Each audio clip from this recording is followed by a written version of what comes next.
So push-up is a quadrupedal movement. We're going to have to look at how quadrupedals do that. The other thing that I like to look at is breakdancers. They Mm, are the mhm. best athletes in the world who interact with the ground.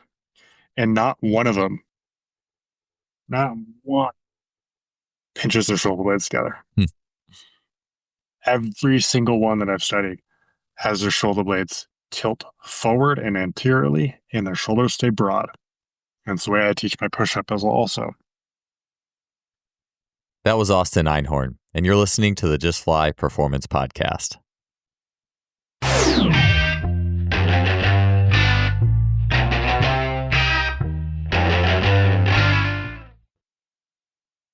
Today's podcast is sponsored by Gym Studio. Gym Studio is a frictionless gym and studio management software. It can effortlessly manage memberships, schedule classes, track attendance, and even automate billing.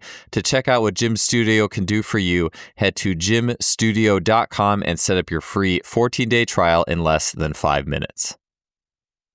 Welcome to another episode of the podcast, and thanks for tuning in. This week's guest is Austin Einhorn.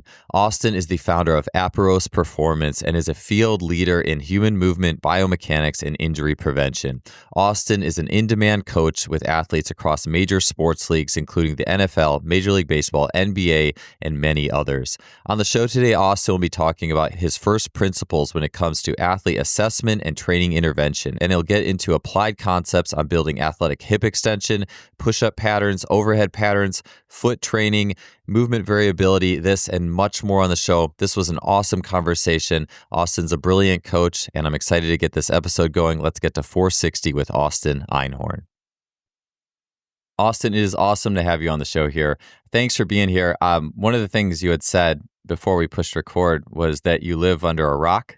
I appreciate that because I think that the different ways that we think is so influenced by, I guess, what everyone else has to pay attention to sometimes. So, I'm curious how your thought process came along, like mentors and Right. where you are So I now. keep myself under a rock just because I'm aware of how my thinking and writing will be swayed if I start listening or reading too much of something. And it almost bothers me that I write every morning, and I used to see that my style of writing would mimic whatever book I was reading at the time. Hmm. And so um, for my own attentional health and mental health, I try to keep a pretty narrow um, bandwidth of input.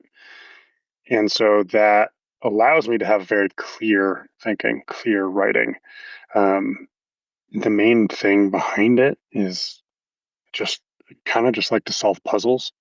As I say, problem solving is what we'll talk about a little bit today with athletes and coaches. And I don't really even follow or care about sports, but I love solving non-contact injuries as like a equation.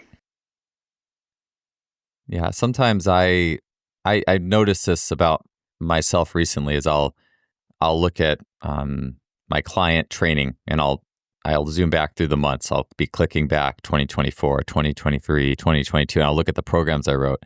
And it's just interesting to see, especially if you're taking a lot of information. Like I'm always taking quite a large amount, and you see, oh, this was the theme in 2022. You'll see a few exercises in there, and then maybe they disappear for a year. And I think that happens with a lot of coaches, but it's interesting when you're in the midst of a lot of things, it's interesting to look back several years or even a decade and say, okay, what was popular? What was I into at that point? And one of the things I think is also funny, kind of a random thought that popped in my head, but is people who have seen like super training and the old Verkhoshansky stuff.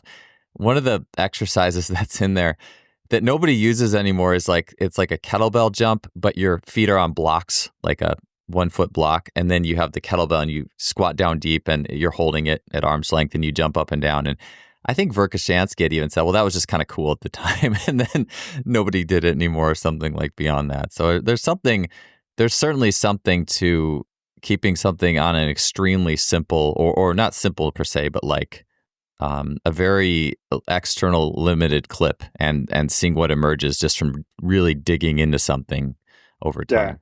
So what you're talking about is recency bias. It's a cognitive bias, but also I think it's an essential step in learning. So a lot of the students that I teach, I I don't want them to start here, but this is where they do, where they start with just imitating.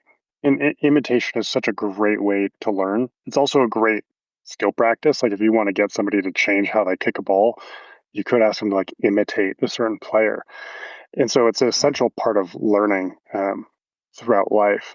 I think it gets challenging when you start doing it thoughtlessly or without understanding the nuance, and you start becoming a little bit more of a armchair expert, where you heard somebody say something and you like it, and so you start saying it, but then once you get asked one or two questions, it kind of falls apart because you're not sure of um, what constructed that idea. Yeah, the recency bias is, it's interesting because that makes perfect sense. I'm sure maybe I've heard that term before, but it definitely, it's interesting with how we learn and operate. And I know as I've gone along, especially with things like just sprinting and jumping, track and field, like those constructs, I've tried to put a lot more in the bank in terms of, okay, just sprinting, how can I dig into just doing that and all the motor learning or differential learning or breaking the constraints or amplifying error, and even like you said, mirroring and mimicking and digging into just that one thing versus having all your special exercises, because those will kind of rotate around and it's cool. Like you give athletes different things and they like things and that things resonate.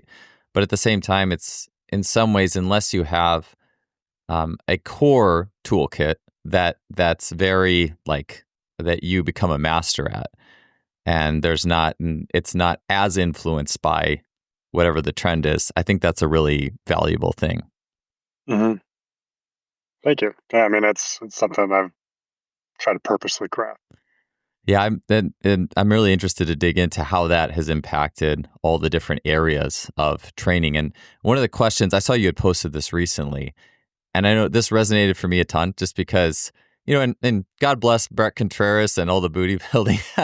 But I find it's funny because I had that phase where I'm like, okay, glutes, hip extension, and yeah, sure, you do need that. It's helpful. But you had a post on, well, there's a lot of other muscles that have quality hip extension. And even I was thinking about, for the longest time, I felt a lot of adductors, growing when I would sprint, especially in college track. And I was fast. For me, I was fast then. And now I'm in my early 40s and I'll do like hurdle training and hurdle work. And I really feel my adductors get lit up because I hadn't done it in a while. But then I'll go sprint. And I'm like, wow, this feels really good. This feels really bouncy versus if you just live in the weight room and it's just very sagittal biased and you're checking off those glute boxes. I mean, there's something good to that, but at the same time, I feel like I've missed something by getting almost too glute centric for a period of time, which was probably in my late 20s, early 30s. So I'd love for you to unpack what you are looking for when it comes to athlete hip extension, muscles, any really pretty open ended. But I know you talked about that kind of glute bias we have, and I'd like to hear your approach to that.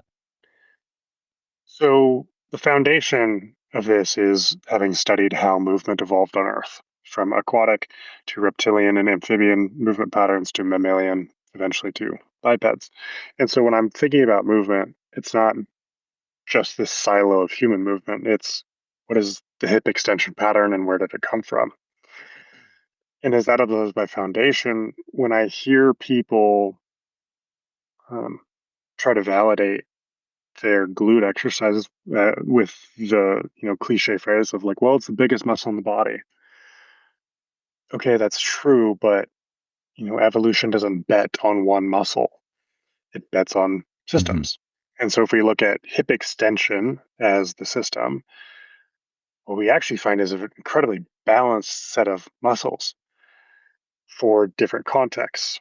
And since you mentioned you had a sprint background, I think everyone who's watched a great sprinter, their first few steps are gonna have a lot of abduction, so widening of the knees and external rotation to get out of the blocks.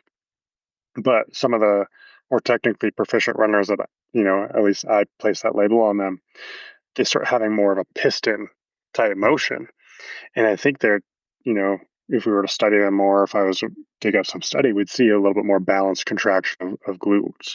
to adductors, adductor magnus especially. They're named terribly because they do Mm-hmm. so many different things than just Mm. adduction. Adductor magnus is also an extensor. Pectineus is a hip flexor and a external rotator. Um, and when you look at the volumes of these hip extensors, including the hamstrings and adductor magnus, you see almost an equal ratio to the glute max. And so having that thought in mind allows, I think it really frees people up to, well, not just train for the glutes or not squat for the posterior chain, but to squat for hip extension. Mm. And not only standing up from a squat, but getting the knee behind the hip, which is appropriate in certain contexts and inappropriate in others. Yeah, I like the redundancy was the thought that came to mind with nature, like the lungs or all our organs. Like they're like fractals. Like you have like we have options. Like we're built to be able if something breaks down, something else can take over for it. And Exactly. yeah, I and mean, like this blows my mind of just how many different, forgive me, the term that I like to use is degeneracy or movement mm, substitutions. Like it's amazing what your brain can do to accomplish a task, but it'll use structurally different elements to do so. Let's consider a heavy shoulder press, which most people would consider as like that's a shoulder exercise. It's going to your deltoid super strong. And for that to happen, the deltoid muscle, if we're going to just think about this one, has to shorten and contract to get the bar overhead. But anybody can lean backward enough to basically make it a horizontal press, and then they start bench pressing the bar up. And so, sure, they accomplish a shoulder press, but the muscles that they're using to do that, the mm, structures, are probably not the ones they are intending to train. And I think this goes, um, that's overlooked a lot is that, well, I did a shoulder exercise, right? So why is my shoulder not as strong or why is it still hurting? And the problem more often than not is the execution. And it's this brilliance of our body and our mind's ability to use structurally different elements to accomplish the same task. And that can work for us, which you can see with Steph Curry mm. or Patrick Mahomes doing the same task, getting the ball in the hole, the ball to another person, a number of different ways. Or it can work against us, where it's like you always avoid shoulder flexion because you extend your back instead. And you've then lost that movement on your brain's menu of movement option. Yeah, it makes me think motor learning's always kind of in my brain somewhere, and I love I think you spoke on this on Mike Robertson's podcast, but like yeah, the language is so complex sometimes, and it's really Well, I won't. We won't use it. You can reference it, and I'll just. yeah yeah. If I use a word that's too complicated, please help me to find a simpler one. But like I really and I also I coach youth sports in addition to doing working with older clients, and I find the concept of differential learning or just using different tools to or randomize learning to teach versus all right, sit here and do this amount of times and then you're doing it right, air quotes, and now let's do the next thing. And I think about even that with like main sprint movers and muscles. And doesn't it make sense to and in differential learning as well, like for novices, it's amazing. As you move up the chain, things change. But especially if I want to learn hip extension for whatever I'm doing, sprinting, jumping, bounding, cutting, whatever it is, it makes sense to train a lot of muscles and a lot of different things that get those muscles to work in a certain way. I noticed this, I want to say it was like maybe 3 years ago, is that athletes who, and I think it was just watching like high jumpers who actually don't like track like high level high jumpers who really don't have a lot of glutes compared to like a sprinter, like a 400-meter sprinter, same build, for the most part, not completely, but that 400-meter runner will have a lot more glutes and hip extensors because they have to go horizontal more so. Um, but I noticed people who have, like, I was watching high jumpers who tend to have more glute development. And it seems like they tend to be the ones that kind of have a lot more knee bend at plant. Like they can't quite bounce off the ground as well for whatever reason. And so it's like, all right, well, how are those high jumpers getting that hip extension that they do need? And that got me thinking, okay, if you're like the Instagram influencer type, you have mostly glutes for hip extension, you don't have other muscles, you tend to not be able to transport energy well from the hip to the lower leg, which could cause you to run. You don't have like that spring stiffness, if that makes sense. And I like back to mentioning the hurdles and those types of things. I think that was something I suffered from in my, I would just call it like my over the top glute phase, like a lot of hip thrust. And I saw good benefits of hip thrust with track athletes in an initial exposure. I think if you take anything too far, you can start to become overly dominant. And like you said, redundancy, like, yeah, let's expose you to this way of doing things, and that will give you another added layer of competency. But I think it's once we become overly idealistic about, well, this is the muscle, it can be an issue. So it struck me that quality like spring stiffness, like if you want to say to have the ability to run tall and springy, there's actually a lot more. You almost don't want to put all your money on the glute and not all the others on like the adductors and all those other hamstrings. And I was going to say too, I love the name thing. I want to come back to that because I think what muscles are called, too, and cultural things definitely impacts us. But yeah, it seems like if you don't have a well balanced approach to hip extension and giving athletes options as well, then you could be less robust in how you can actually move and operate. Totally. And so the problem of performance or plateaus, it's the same as solving a non-contact injury. So let me, I think, maybe break this down. Like the ingredients to these equations are anatomy.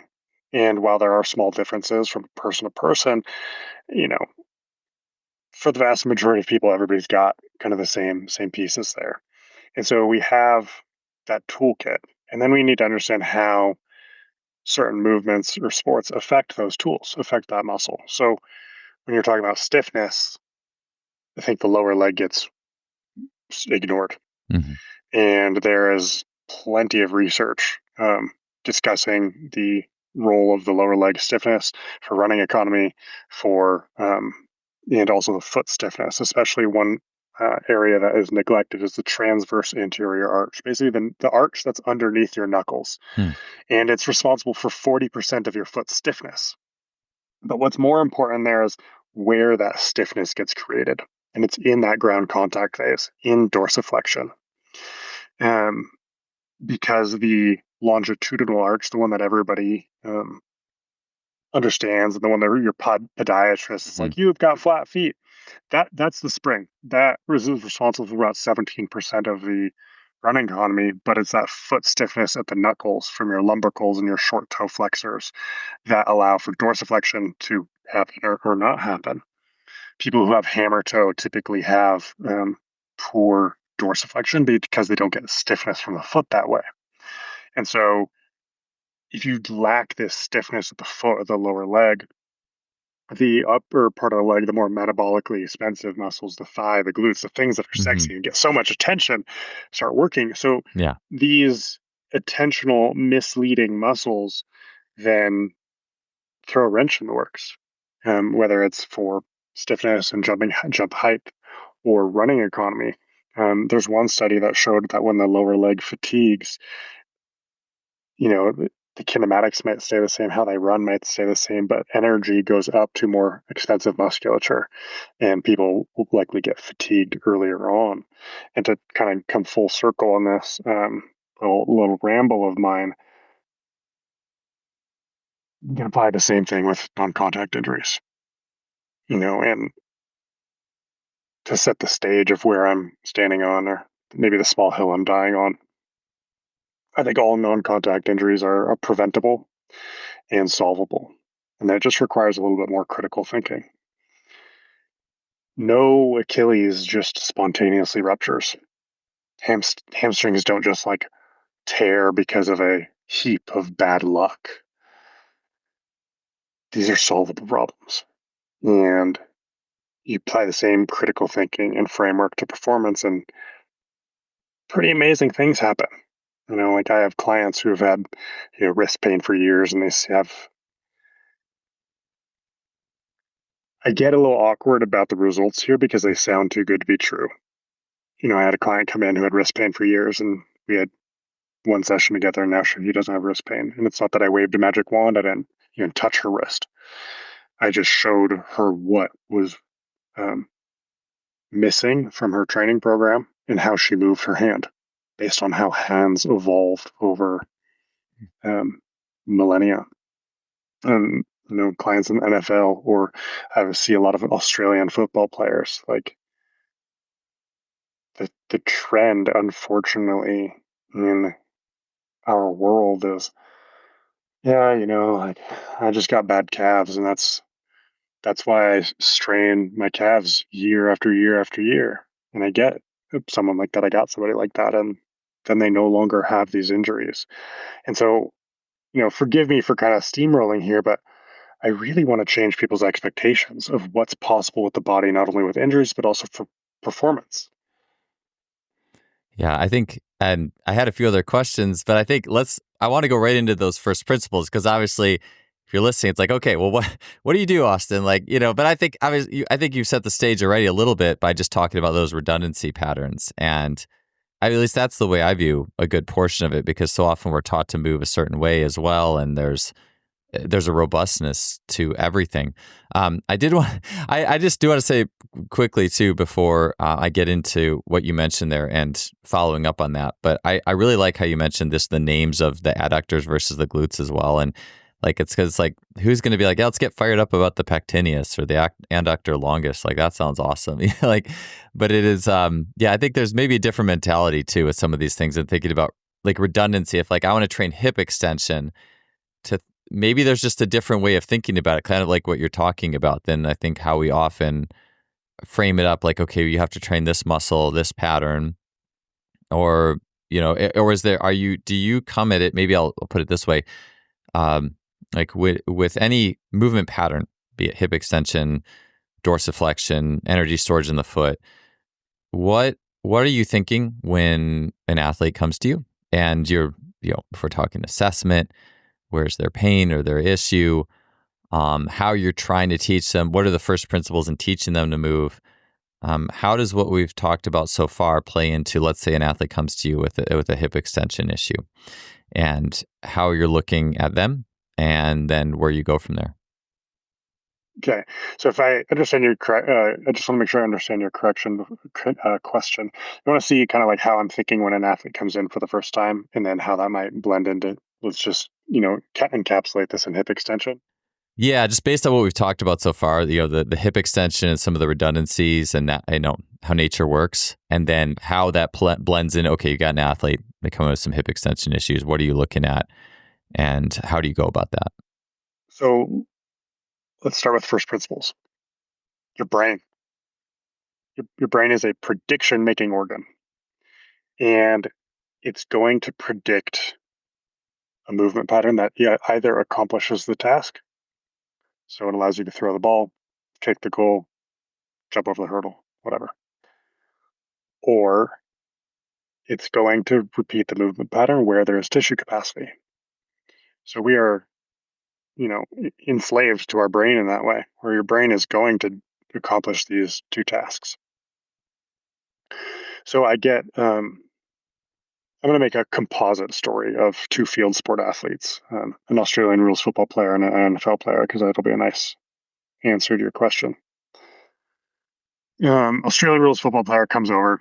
He's one of the youngest MVPs of the league has had in a while. He has no injuries. He's just coming over because one of the veterans came over, and he just wants to be a good. He wants to know what it takes to be a veteran and be really to last in that league. And okay, I understand the demands of the sport. It is a ton of running. It is a ton of running, and they might have the shortest off season of all. So they're running year round, and it's maybe 5-6 miles a day, with a lot of sprints. And I'm talking to him, and so immediately I'm thinking like this dude needs massive lower leg and foot capacity. He needs muscular stiffness and a lot of tendon density. I get a ton of information by just asking, hey, what is your lifting program like? What do you do? Tell me about stuff. Do you do anything for the lower leg? And he's like, I wish I could do an Australian accent here, but he's like, no, I'm actually a little insecure of my calves. They call me Coke cans in the gym because like it's just a straight cylinder. And I like, his insecurity is like fueling his calf Mm. raises.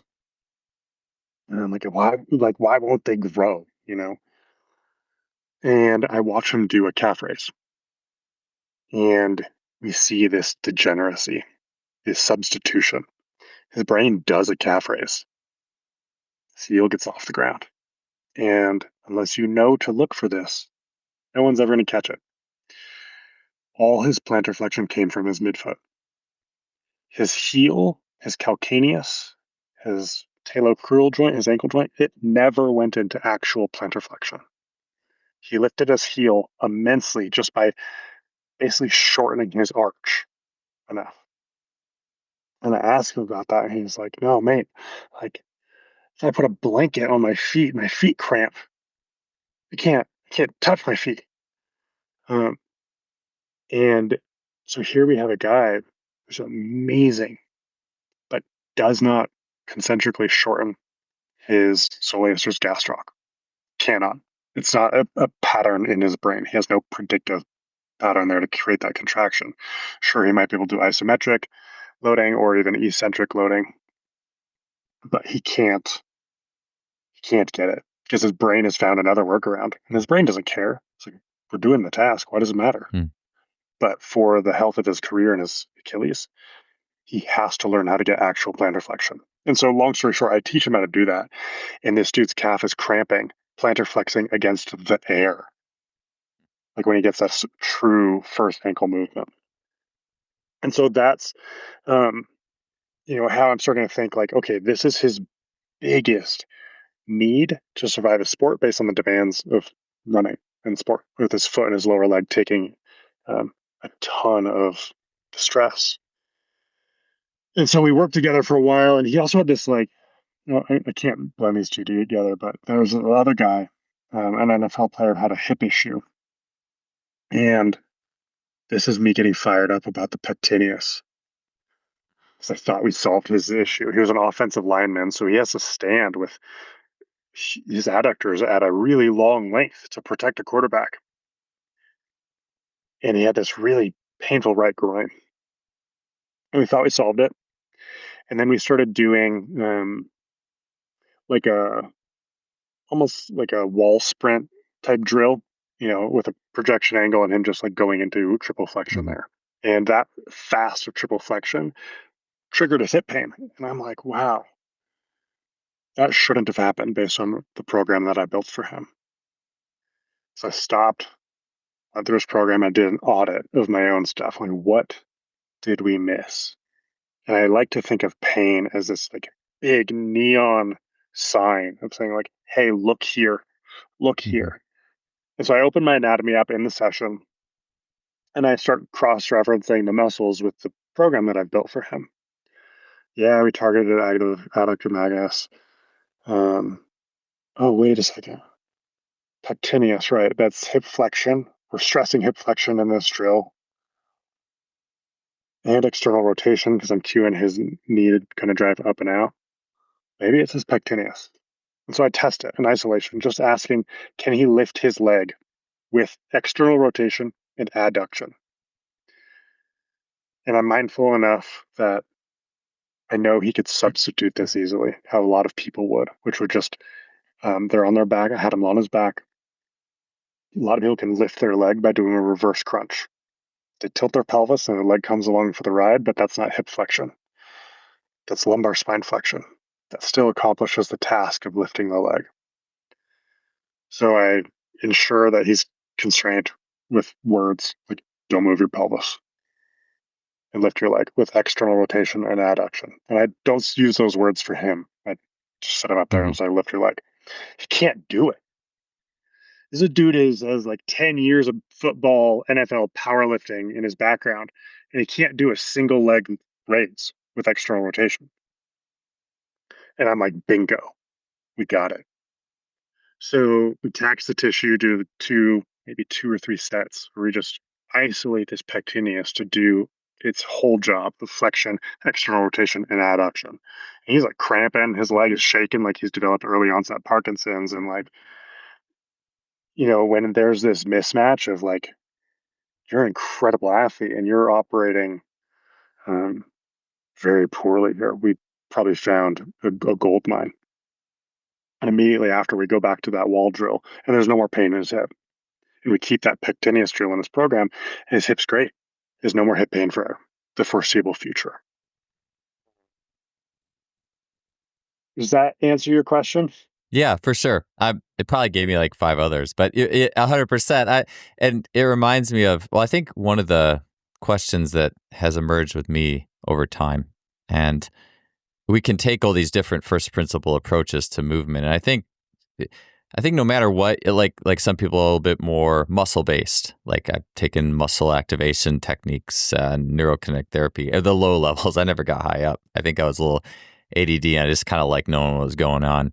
And then once it got too complex, I was a little confused. And just I like knowing that I knew the basic idea, and it helped me learn the muscles too, really pretty well.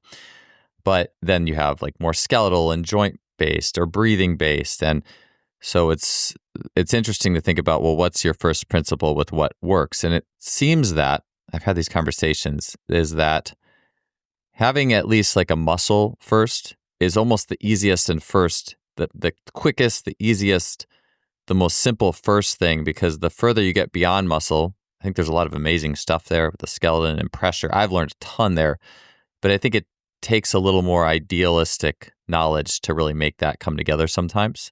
Versus if you have the muscles, you always have something you can move, push, pull, and operate with. Does that make sense? I'm curious what you think about that idea. No, I mean, I think of it that I only have two tools: the client's brain and the client's muscles. I don't know how to contract a ligament. I can pull on a tendon, but that's only because I had them contract a muscle. Um, fascia is important. I don't recommend you remove it, but it's everywhere, so I don't Hmm. get feedback from it, and it certainly plays a role. I don't really know how to isolate it, and I haven't seen as good of results when I Hmm. did go down the fascia path. Sure. Um, so my first principles, I suppose, are yeah, it's muscle, but then it's also within this skill context and physics. Like, well, what does that muscle have to do for that person? Because the bar I will set for a field sport athlete is not going to be the same bar that I set for a weekend Yeah. warrior who just wants to, like, for myself, I just want to run a few miles with my dog like 4 days a week. And that's it. Like, I don't need the same lower leg tolerance as an Australian rules football player. Yeah. The phrase that came to my head as you were talking, and maybe this is the way I sort things out, is the idea of, and I think most systems would look at it this way, is that what isn't moving that should be relative to what you should be asked to do in your sport.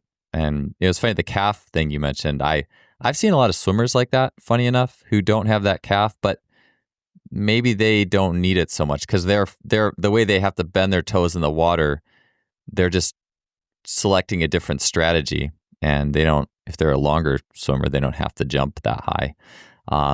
I've seen it feel like that, and it makes sense that you had said that that athlete was getting it, I think, all through the midfoot and not through the other channels. So it's almost like you do have to see the joints that should move, but the interface, the easiest interface, is more muscular on that surface level. Just it makes that, is that Yeah. kind of where you're getting at? The way I teach it first, because I think delving into all the muscles and anatomy can be overwhelming for a lot of people, Yeah. is just look where bones move. Yeah. And if you understand, um, human movement patterns, which is what I talk about in my course, if you just coach bone position, like you're going to get 80% of the way there. Yeah. If you watch somebody do an RDL and they round their back instead of tilt their pelvis over their femur, well, you're going to get better results with one than the other.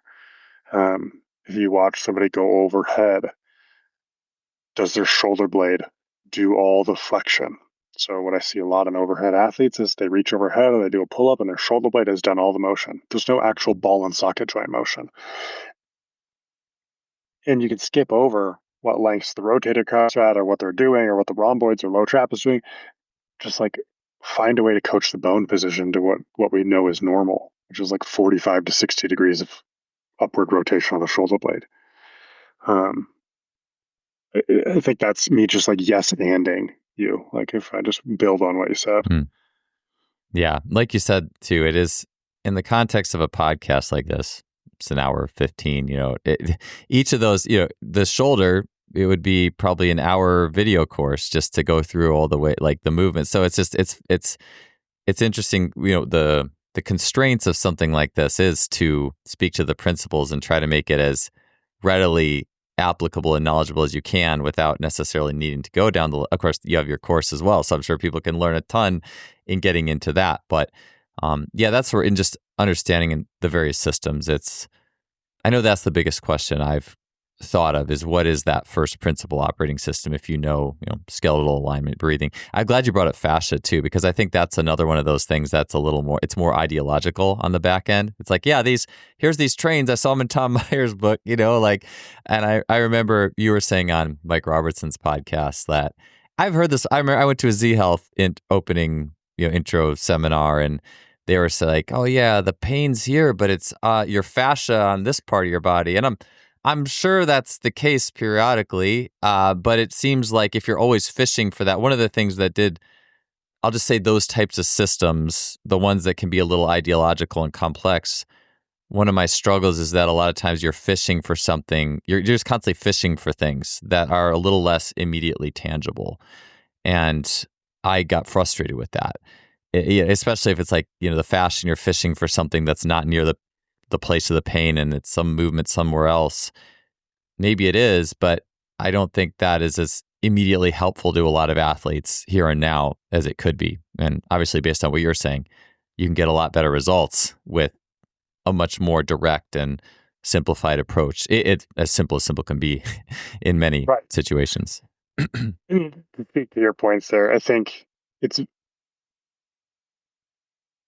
even if we go deep down my rabbit hole, I still try to explain things extremely simply. Mm-hmm. Because if it can't be explained simply when you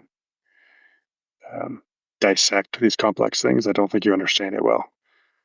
And then it's really hard to solve a problem when you have these very complex workarounds of like, yeah, your pinky toe is causing your jaw pain Mm-hmm. not because of X and Y, but because of X, Y, Z, Q, L, M, N, O, P, and then the tooth fairy. Mm-hmm. Um, that doesn't work for me.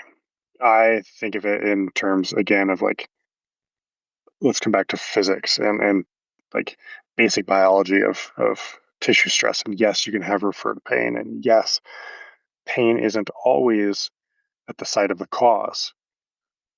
But in my experience, the vast majority of the time it is, and you just don't have the lens to see it. Because if there's a volleyball player with shoulder pain, the most probable thing is something in their shoulder. Mm-hmm.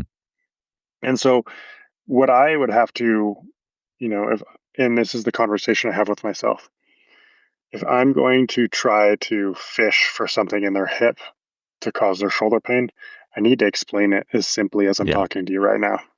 I need to find a concrete reason why their obliques or their lat or whatever is then transferring energy somehow and pulling on their shoulder or tissue in a way that's making it unhappy. But that seems like too much mental gymnastics. I would rather take more of the humble perspective of I missed something at the shoulder. And let's go see what I missed. And that's worked exceedingly well for me and the students that I teach.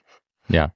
Going back to living under a rock, I suppose the more I'm sure you don't completely live under a rock, but if there was an advantage to that, it is that all those other systems that have a lot of ideologies that can say, okay, look here, look here, look here. And I was just even thinking to what you initially said, recency bias. If I'm a specialist with the fascial system or whatever, just to name one of many, my recency bias. Well, it's this train that's wrong. Whatever system is in my head will be the system, the train that I go to, instead of at least starting at the source. And again, sometimes it isn't. I'll have this client. I'll always remember. It was an online client who, and this is not everybody, but it was something where it was like, this athlete had a lot of like lower leg issues, lower back issues. We'll say glutes weren't firing, but I don't even think that was brought up or mentioned. But then one day, just by chance, this athlete was at the dentist, and it was like a PRI dentist, and the jaw wasn't grounded. They gave him one of those little popsicles, and all of a sudden his jaw's grounded, and then his glutes were like insanely sore the next day at his game, and then his lower leg stuff started to go away. So it's like, that's clearly a very small, that is not, if that was your recency bias, then everyone gets the jaw popsicle stick, and most people probably don't need that. But I do find it interesting that, yes, okay, there are structural things, and there's going to be that. But that's where it just gets so expansive, right? Can we be a master at all those things? You have to have your people, but at the base of it, like you said, just that simple, humble, well, let's make sure we're doing everything we can do here. And I think a lot of times too, even if there is something else going on, it's like in tandem, if you're doing the best you can around the joint too, like you should be doing that too. And I think I've found that sometimes as well. Recently thinking about, okay, well, I have my ideological set here. But in the meantime, I should also be doing everything I can at the joint too. And I think sometimes when we get into some of those other systems, we start to think, oh, well, that's just 3 sets of 10 with these basic movements it's too easy. It's too simple. That's regress stuff. That's not needed. And I'm like, well, let's just do it both. Like let's work at the joint and find what's going on in the kinetic chain as well. So I want to talk to like what it's like under this rock that I live in. And this popsicle stick football player. So part of the reason I live under the rock is I'm much more interested in cause and effect these days. I want to know all the different shades of it depends. I want to know if this happens, what's the result?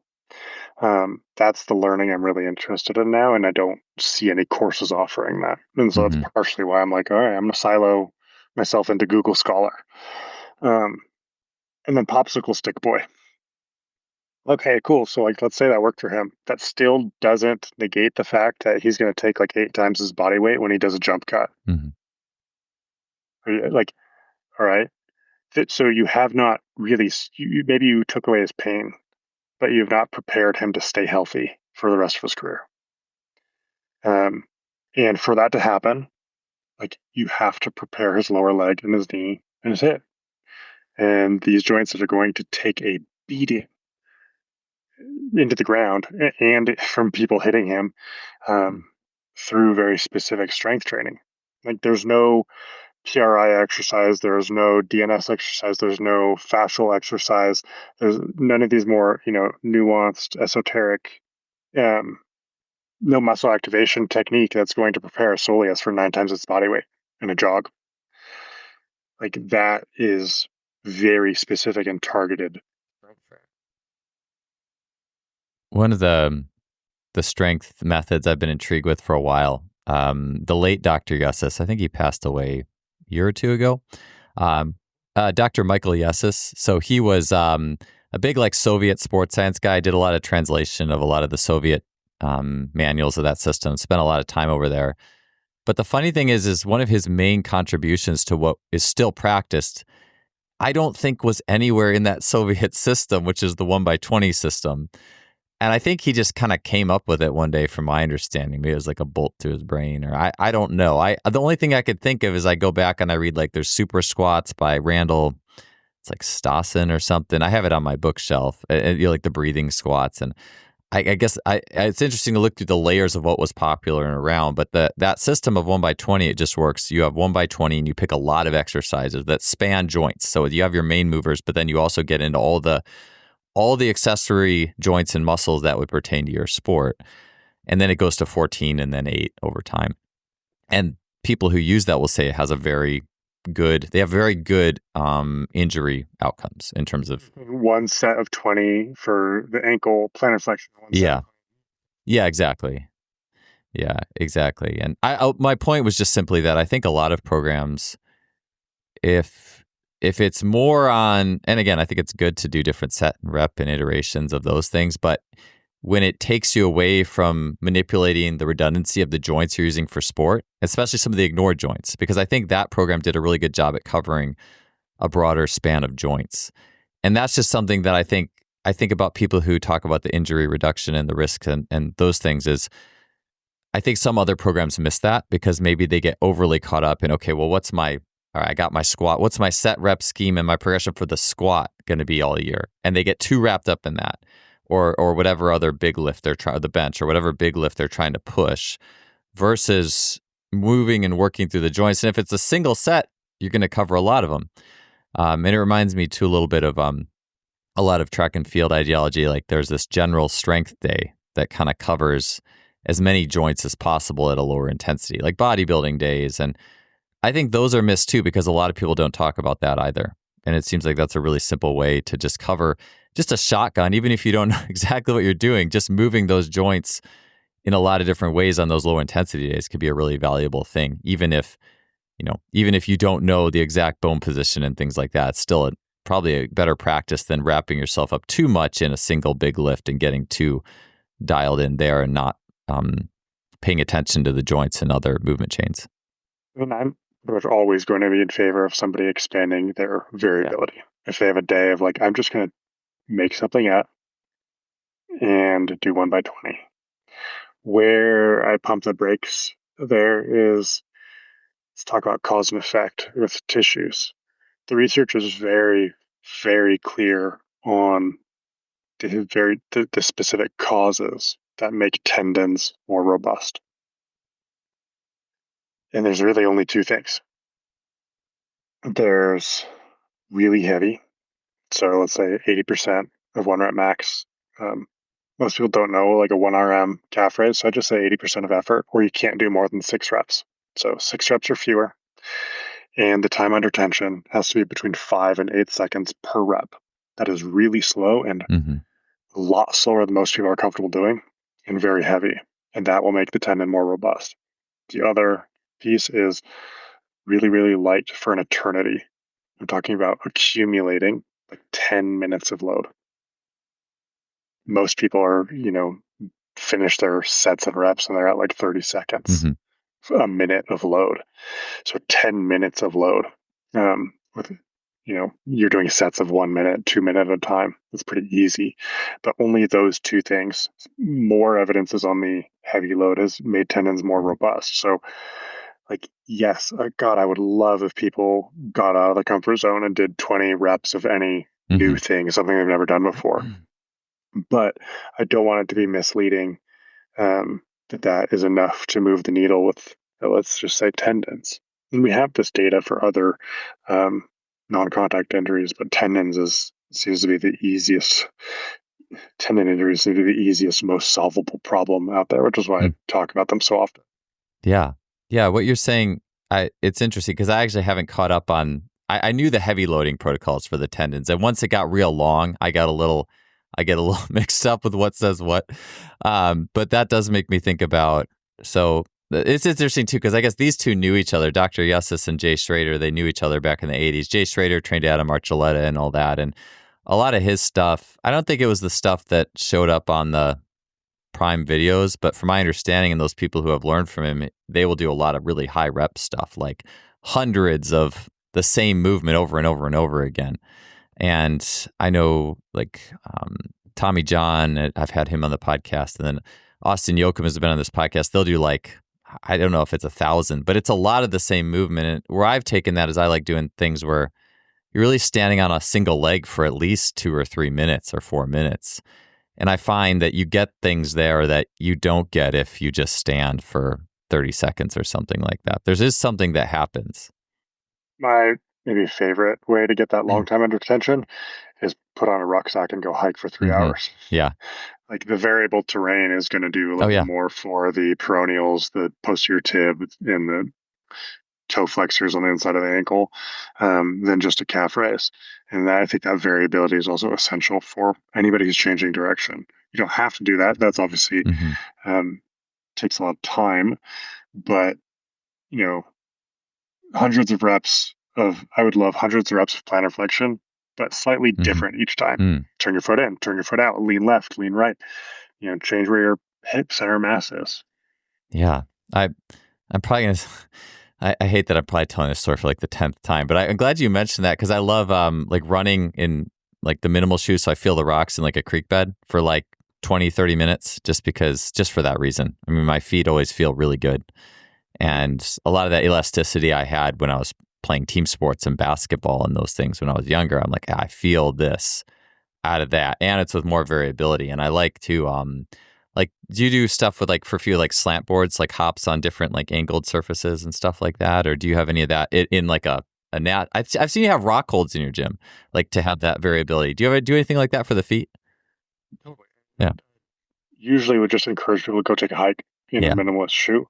But I definitely have slant boards. A lot of athletes don't have them or don't want to go hmm buy them. So I just have them lean left or right oh into a yeah, wall mm, to get that same inversion or eversion at the ankle. But you also get some fun angles of the hip that most people don't get, but are necessary in sport. So let's say you're standing on your right leg, and you lean your right shoulder into a wall. You're going to be in the same position to change direction or cut, where you need that ankle eversion and hip adduction.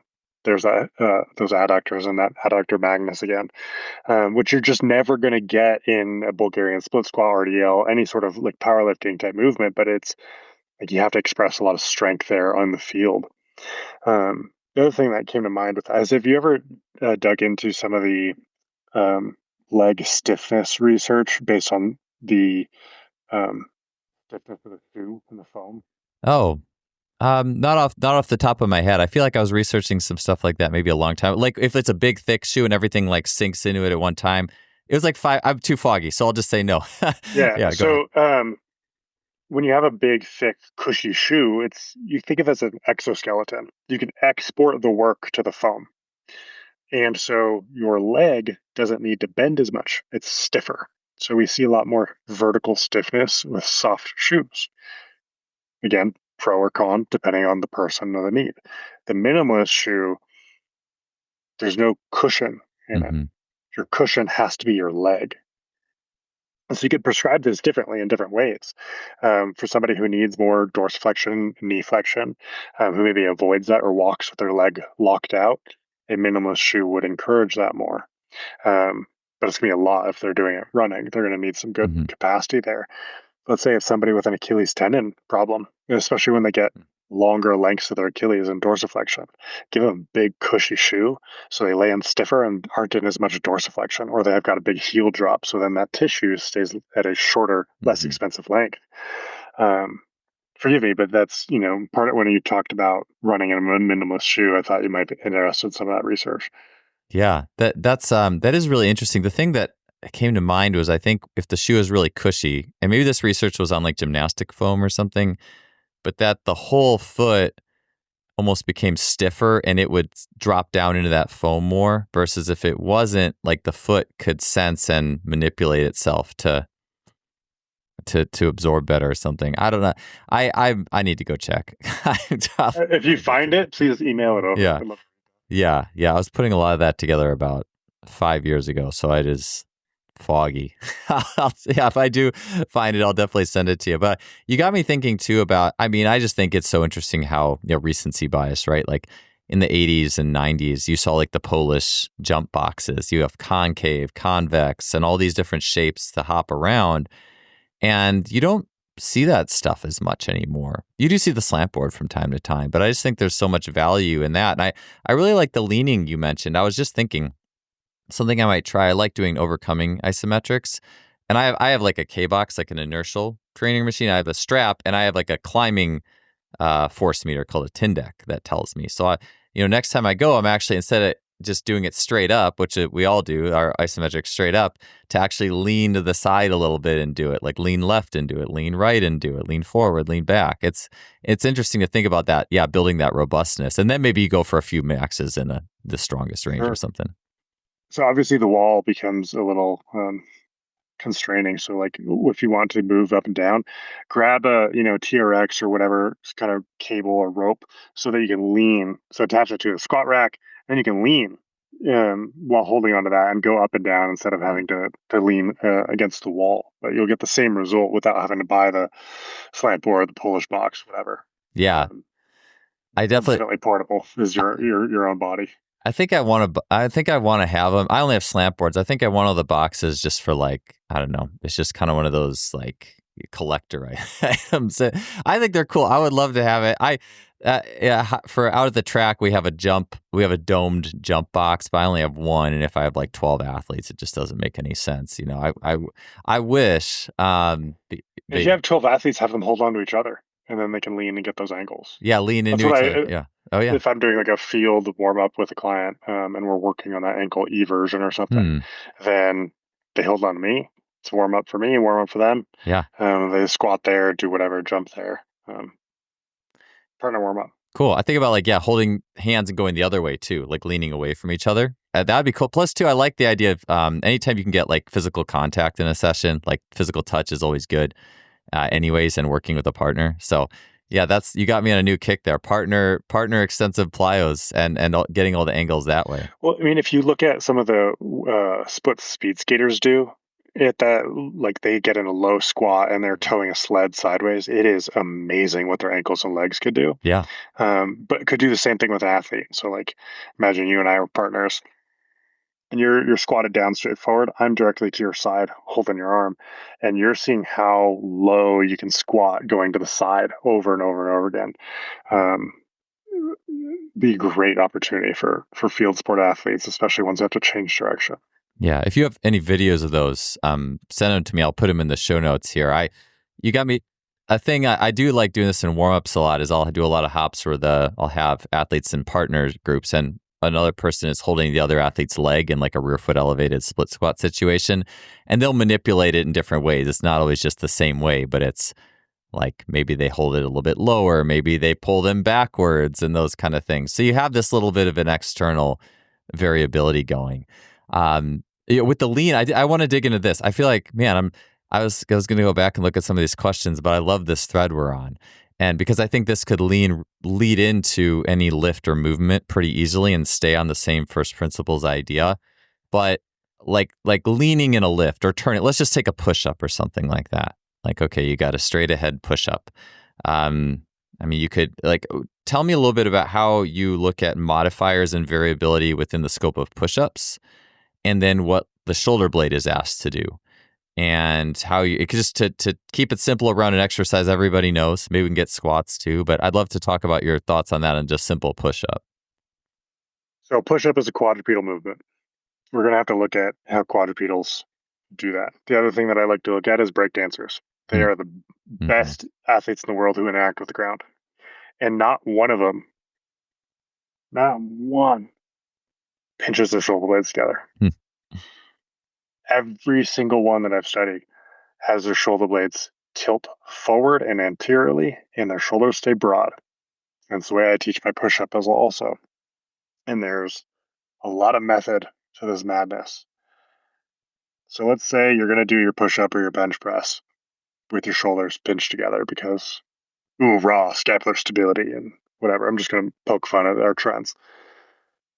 Okay. So you're asking the shoulder to go in the extension. The elbow is going behind the body at the bottom of the push up. The head at the top of that shoulder is going to slide forward in the socket. And either the socket comes with the ball or it doesn't. Yes, because you're staying pinched toward your spine. That, I feel like, is a risk that I'm not willing to take with my overhead athletes who have a career in their shoulder. So I coach the push up how I see animals do it, which means their shoulder blades tilt anteriorly. If anybody's listening right now, they could put their hand on a collarbone. And if you are able to push your shoulder forward, you would feel your collarbone come forward and you'd be able to grab it like a jug handle. And that's really that same position that I would want to see at the bottom of a push up, where your shoulder blade has risen and rotated over your rib cage. So the socket's following the ball as you're in the bottom of the push up. And then you push back up. It goes to a more normal position like it would be when you're seated or standing as you are now. And the same thing goes for bench press. And the elbows are very narrow. The elbows are right beside the body, not this. Yeah. I don't want you to look like the letter T when you're benching or Mm. doing a push up. Again, most people are benching or doing push ups, at least that are listening to this, because they want to be strong in their shoulders and their arms to play a sport, not to power lift or bench a ton. So I care more about the health and risk at the tissue than whatever you put up on a bench press. And so, like, sadly, the Irish Rules Football League or Irish Rugby Football League, they have a set of standards of lifts that they have to do to be able to play the sport. And overall, I think it's done a really good thing because it ensures these boys are huge. So they have to lift 225 a certain number of times. And one of the guys, he had shoulder pain when he was benching, never when he was playing, never when he was doing anything else, just benching. And he flew over. And, one shoulder was staying a lot more retracted toward his shoulder blade. And if you're um, only familiar with the traditional ways of what we think the shoulder blade and arm are supposed to do, which is scapular retraction, you're never going to think that is the problem. You think, wow, your shoulder looks great. I don't know why you have pain, but the pain persists. So we need to have critical thinking skills. Maybe it's not that. And if we look at how the shoulder and shoulder blade are moving in a bench press, all I had to tell him to do was let his collarbone come forward or let his shoulder blade Mm. tilt forward into this quote unquote bad rounded shoulder position. Um, he didn't have pain anymore. And that took all of 5 minutes. And I was like, dude, could have told you that over Zoom. You didn't even fly here. We had other things to work on, but I was like, you should have just reached out earlier. Mm. Put your shoulder forward at bench press. There you go. The only time I actually had shoulder pain, so I threw javelin in college, and played baseball growing up and all that. I never had a problem. I actually did breakdancing stuff. I wouldn't say I was good. I just tried to learn a few power moves like windmills and things like that, single leg flares or whatever, and it was fun.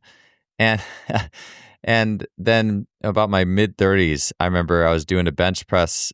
We were just doing like an easy strength kind of thing where you do the same lift every day, just 2 sets of 5 or something, which I've had great success on getting a lot stronger in a very small amount of time doing that kind of thing. But for the first time in my life, genuinely flat on my back bench pressing every day, I was like, man, my shoulder is really starting to kill me. Like that was the first time that ever happened. And it makes sense that you're pinching the shoulder blades motion capacities off. You're incentivizing them not really to move forward, being on your back, and you do it all the time, and you do it heavy, and eventually you're going to get to this place where stuff isn't moving so well. And one of the things I really have grown to like crawling interspersed with push-ups because I feel like it kind of incentivizes what you were saying. Like, because to crawl, you can crawl and have your shoulder blades pinched back, but it's not going to work very well. You kind of need to push your shoulders forward to crawl, and then so crawling and doing some push-ups I've found to be an interesting combination. That So yeah.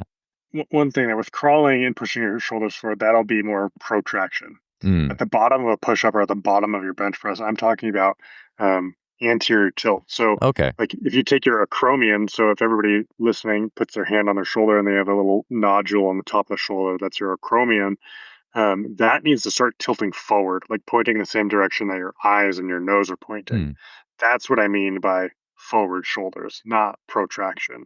Protraction's fine, but that's not going to necessarily protect the shoulder in these movements. mm. So you're saying if you do a push-up, that the shoulder blades they're almost like sliding over the top. Like I think about like a football player's shoulder pads or something. Like, Think about like a nerdy kid at school, rather like really mm, rounded shoulders, where you'd think, "Oh God, that's bad," but it's gotcha. just it's the motion for that position, and every single quadruped on the planet that does a push up like a leopard going down to drink water, Hmm. Yeah, that you'll makes see their sense. shoulder blade tilt forward. Like there's not one animal on the planet that pinches their shoulder blades together. The only reason why our shoulder blade is on the back is because a long time ago primates needed more range of motion to climb and do stuff. Hmm. And so the shoulder blades went from the sides of the rib cage where it had been for 500 million years with from amphibians to reptiles to mammals to on their back for arboreal primates. And on the being on the back doesn't mean that needs to be towards the shoulder blade. It just means that we have more range of motion to do stuff. Hmm. So you're saying at like the top of a push-up with arms straight, it's more protracted, but as I go down, it turns into that kind of what you see in the leopard, like that hunched over towards the bottom Sure. position. Yeah, I mean, it doesn't even need to be project at the top. It just needs to like sit flat on the back of the rib cage, and Mm. that's it. And then as you go down, they would elevate. So actually, they're going to come towards your ears over the rib cage, and that acromion, the part of your shoulder blade at the top, is tilting toward the ground. So Mm. it rotates with the arm um, as you're going down. I know you can see me, so I'm going to show you, but like, Sure. I'll put something in the show notes. As the elbow tracks backward, that part of the teeter-totter has Yeah. to tilt forward. Yeah. I was just That makes thinking, sense to you, not yeah. to anybody Yeah. listening. If you're, I try to think of a visual for people who are listening. Like, I think that the visual of, well, I don't think this would be good to use with athletes, of course, like be the nerdy kid at the bottom. You know, you said, want to say, like, be the leopard at the bottom of the push up, you know, where, yeah, be the leopard at the bottom of the push up. But I would imagine it's so interesting with push ups because in nature versus strength and conditioning, nature's not coached. You just do what is instinctual and what feels right. And so I would imagine if you took a break dancer who had never been coached and you just told them to do push-ups, of course they could do it because they're going to be pretty strong and if they would mirror you, I'd imagine their shoulders would probably do something like what you're saying versus, well, if we're taught to do push-ups, a lot of times it's like, okay, we got the plank and make sure this is stiff and tight and XYZ, and then pinch your shoulder blades together at the bottom and that kind of thing is often taught. So it's interesting to think about how we end up doing particular movements in light of finding particular motions that might be more innate. And yeah, it's like because a push up, that's not it's an exercise. That's not really like you don't see leopards doing push ups or monkeys doing push ups. So I mean, they do like one to go drink the water or do something. yeah, They don't exactly. do it repeatedly, but it's still a good model for what that shoulder flexion and extension pattern is. What we could also do, put in the show notes, is I'll just upload. I'll give you my link for this instructional video for this push up, Sure, that'd be great. for anybody who wants more clarity on what we're talking about, or to do it on their own. Um, Few comments and anecdotes from the clients that I've taught this. The football players go back to their teams and they bench more than they did before Mm. by doing this push up. I had one basketball player who stopped benching entirely because he kept more mass on during the season by doing these push up variations than just benching. Um, so I think some interesting effects come from this movement pattern rather than just what's quote unquote tried and true. Sure. Yeah, that's awesome. Yeah, that'd be a great thing to post, and I'll definitely be messing around with that. Like, it's interesting too. Sometimes it's almost like sometimes we get taught what not to do more than to try movement out and to see. And it's like it's sometimes in those like different twists and articulations, you feel a lot more fullness of muscle activation, and it's like there's something that's good to this. Or even the thing I really enjoy.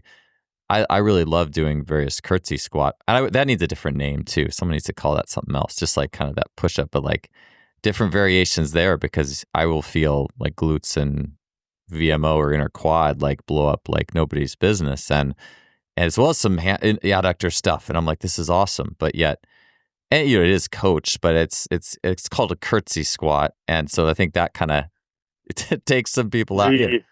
The alias of curtsy squat is dragon squat, Oh yeah. which is basically if you can do it, a pistol with your other leg, your airborne leg, on the other side of your Hmm. stance leg. So the like intro to a dragon squat is basically a curtsy squat. So go learn a dragon squat instead, and that sounds better.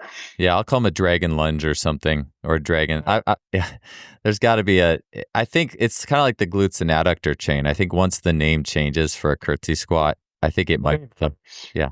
Like rotator cuff also needs a rebranding Mm-hmm. because everybody's doing these rotations with their arms with bands that offer like 10 pounds of force when your rotator cuff evolved for way more force than that. And like the reason the rotator cuff exists is to suspend overhead. Bear has a teres minor, but it doesn't have a braided common rotator cuff tendon. And while it can climb a tree, it can never hang, it can never swing. That is the reason why we have a rotator cuff, is for those movements. Yeah. As long as I got you on this topic, I want to dig into this because I don't as much get into upper body stuff on this podcast. I think it's just because speed and jumping they're always such perpetual themes, and that's great. But like, I mean, I work with swimmers for a long time. I know a lot of people listening work with overhead athletes, and not to mention too, just for life. I rock climb in the winter, and like it's just our shoulders, I feel like, are almost more defining of us as human beings than anything else because we stand upright and we have all these degrees of freedom. And it also fits with how we talk about exercises and movement. So I'd be curious, I've seen like the rock climbing stuff in your gym, and I got a really cool video, Austin, with different ways to do pull-ups versus, and again, just like we think about pull-ups, it's like, all right, just straight up and down, and probably going to get, at some point, elbow pain will probably come visiting if that's your MO on that stuff, and how do you approach pull-up patterns for athletes who have to bend, twist, rotate, especially overhead athletes, volleyball, and those things? Let's talk about brass tacks. Hmm. Let's talk about baseball. So I think baseball is one of the sports with the most undertrained shoulders on the planet. And so before I go into variability, I'm going to talk about specific shoulder and forearm capacities. My standard for baseball players, they need to do at least 8 unassisted scapular pull-ups. Um, I have one guy who throws 100 miles an hour, and I think he's the only guy in the league who texts me back. He's like, "Yeah, dude, the season just ended, and um, shoulder feels awesome. No, I don't need anything from you. We're good." And he can do an isometric one arm pull up, Mm. meaning he's not doing a full one arm pull up, but he Yeah, holds there. stays in the air at a 90-degree angle with his elbow.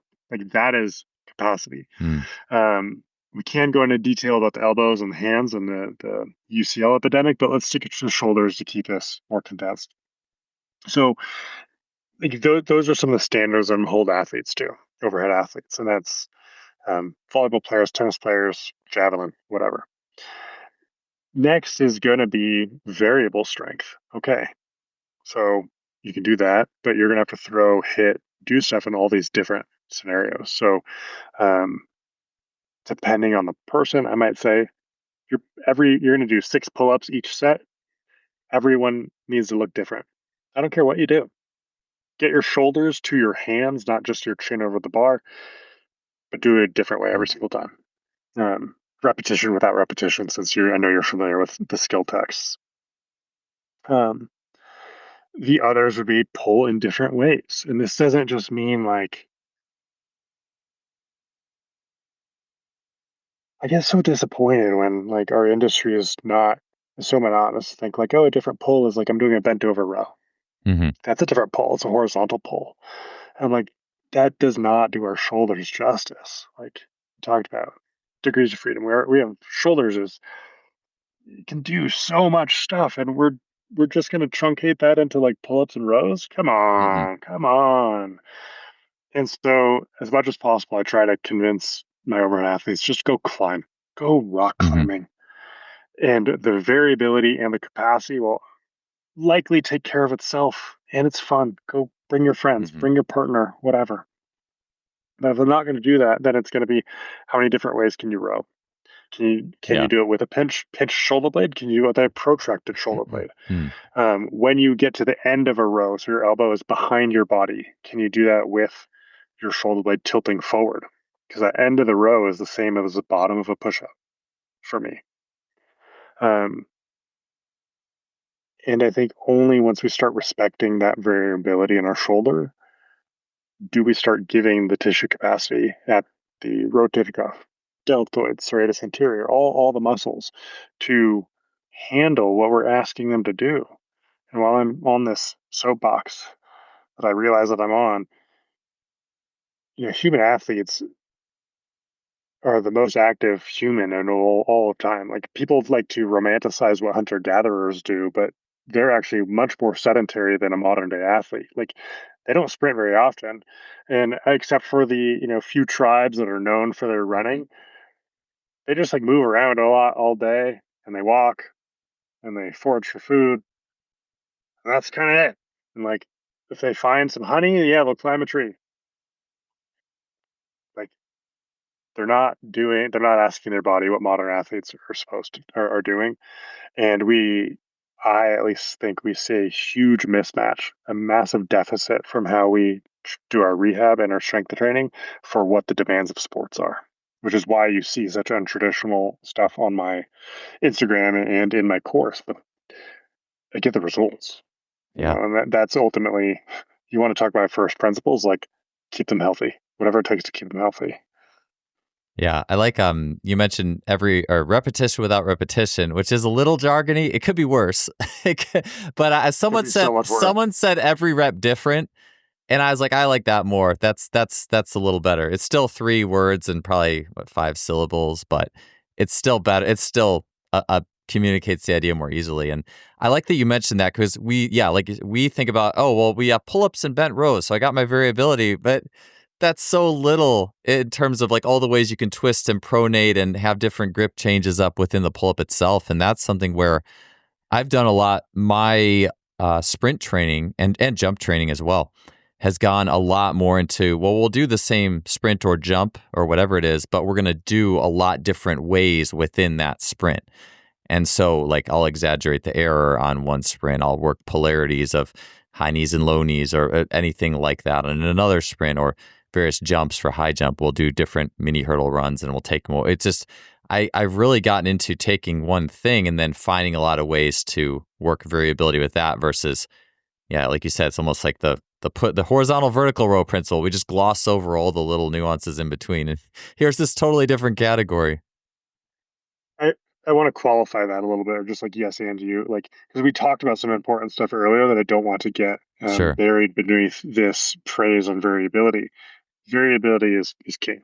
Like there's so much data on um, variability being good for health in every facet, from like diet to what you ingest with your mind, to movement. But when it comes to very certain adaptations, like we talked about earlier with the 1 by 20, one set of 20 reps of tons of different exercises, that's prioritizing variability, but you won't move the needle with specific adaptation. Yeah. Where, like, if you know you need tendon density, um, deviating from a known protocol is going to backfire. Whereas if you want to prepare a leg for tennis, you should probably be doing more than just Bulgarian split squats, RDLs, and trap hard deadlift. You need to do change direction. You need to do a lot of things with long adductors, and that means not just Copenhagen's, right? As we've talked about numerous times already, like Copenhagen's just address the adduction element of the adductors, and unfortunately, we're not that simple of organisms where strength is specific enough. Where sure you've done your adduction, but you probably don't have that pectineus strength to adduct, externally rotate, and flex your hip. Yeah. It reminds me of what Bush Nextator said once on about like his training weeks was that like the output days, those are high output, very simple in nature. I don't think they're super variable. But then all the other days were extremely variable. And I like thinking of it as a dial. And if your dial's always only turned into high outputs, pure outputs, less choices, you're going to run into issues. But if you always have just everything is pure exploration, you're not going to get to the output land that you need to get to either. Yeah. Yeah, exactly. It's too, yeah, you could call it like the feminine and masculine sides of things. You always have to understand where that dial is and why it needs to be what it is on a certain day. Something I like doing is starting with the dial more variable, but then you funnel it into outputs throughout a singular workout. Yeah.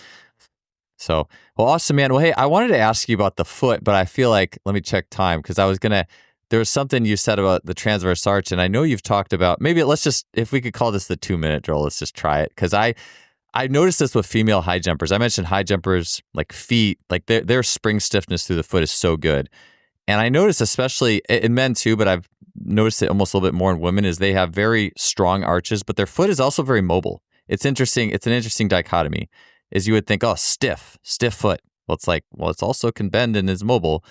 And I used to, for the longest time, I was a high jumper, and I would just sit. I haven't done it as much anymore, but I would always catch myself sitting, and I have my hand here, and like my toes would bend under my foot against the floor. Like my body wanted to stretch them for some reason, down, not up. Like if you point your toes up towards your face. Yes, it's the opposite. I've heard you talk about making a fist with your foot. You already talked about the transverse arch and the stiffness there, so that distance between the ball of the pinky and ball of the big toe. But tell me a little bit about making that fist with your foot. I don't think I've spoken about about anybody on this podcast. I'd love for you to share more of that. And I wonder why I did it naturally and instinctively for so long, and hopefully I was doing a good thing. So I'm just curious with that. Yeah, 2-minute drill. That Sorry for that transverse constraint. arch, that transverse arch is shows when you make a fist with your foot.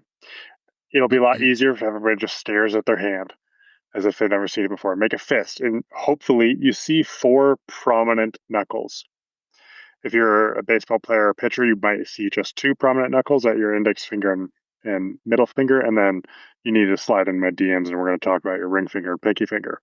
But you have that arch in your hand. Your palm is a little more of a dome. That arch creates stiffness for your foot in the sagittal plane, forward and backward plane. And the muscles that create that fist are what promote that arch. And they need to happen in dorsiflexion. When your knee is going forward and more weight goes to your foot, those toe flexors have to push into the ground, and they have to push into the ground hard enough to give some stability to that arch. Um, and too often they don't. And then you see things like hammer toe or Morton's neuroma or plantar fasciitis. And so that I do the same thing with my feet. And this is also what I coach, because I find the feet are one of the hardest parts of the body to change because there's so much connective tissue, ligaments, and you're on your feet all day. So I have people obsess with their foot fists, and I tell them, like, I want you to develop a healthy obsession. That is literally what I say, where you are rolling your toenails against the ground, trying to get that fist, trying to show those prominent knuckles pushing against your skin, almost like literally white knuckling your toes. And then you need to learn how to actively contract those toe flexors from your pinky toe, like each individual one. Sometimes, like you're playing piano with your feet, from pinky toe to ring to middle to index toe. And um, oh, that's my time. I'll stop Yeah, there. yeah. No, I love it. No, I appreciate that. That was a really good. Like, I'm sure if I go back and check, that was probably right about on 2 minutes. So for such a complex thing too, I think if nothing else, if it's like, hey, just real quick at the end, it's like right, just be able to make a foot fist. You were saying you kind of go pressure like between the knuckles too. Were you saying in there like kind of pressure each knuckle a little bit too as you go, like one side more than the other? Like just like you can with your hand, or you can bend your pinky, ring, middle, Mm, index. Um, it's You're not going to get that same kind of dexterity with your foot, but I find you can definitely put more emphasis, more control, tension. Like, okay, now I'm going to pull that pinky as hard as I can, and then the ring finger toe, and then the middle toe, and then the index toe, um, to get those lumbricals and short toe flexors to pull and shorten to their shortest length, and start strengthening them. And in opposition, that means getting the short toe extensors, extensor digitorum brevis, um, to chill, to relax, to mm-hmm, lengthen, because those muscles are usually too short in people who have hammer toe, which is most people who wear a cleat.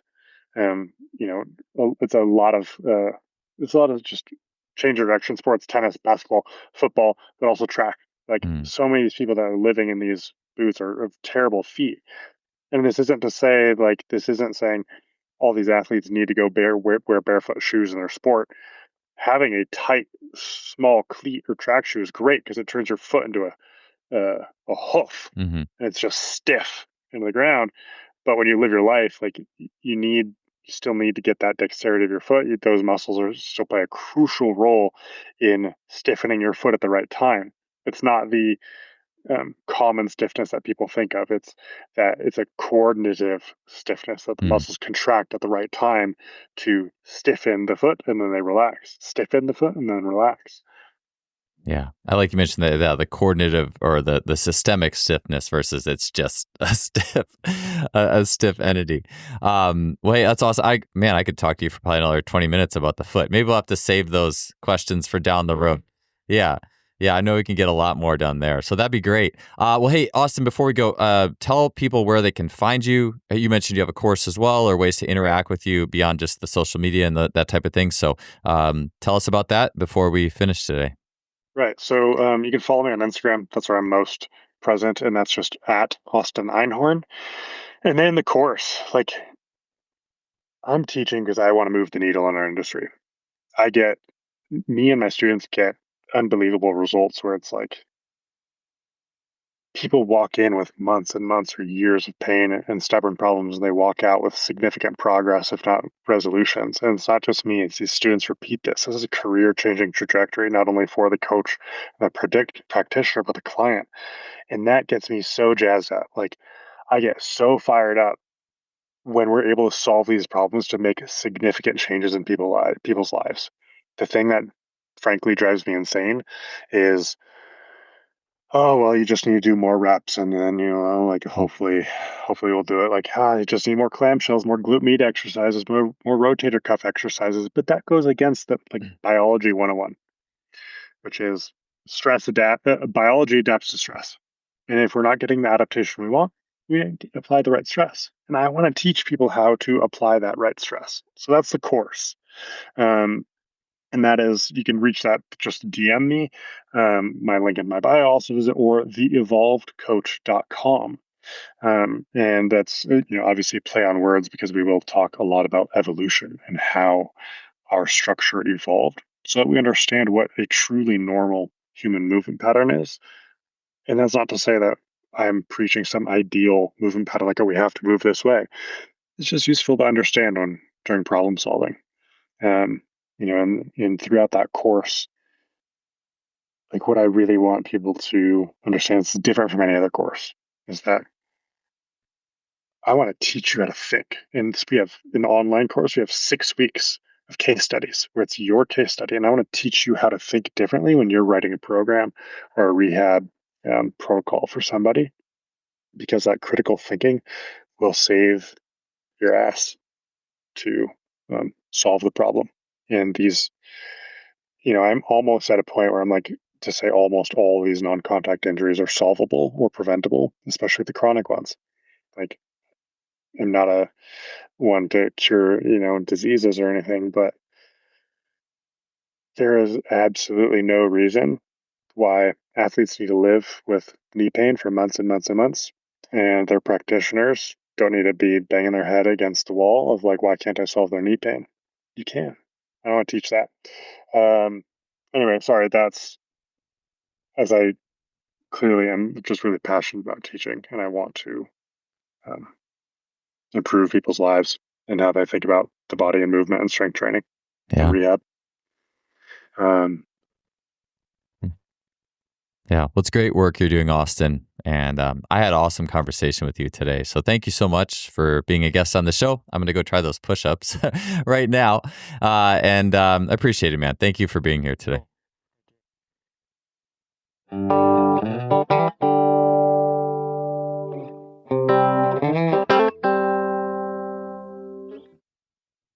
Thanks for tuning in to another episode. It was great having you here, and I'll see you next week.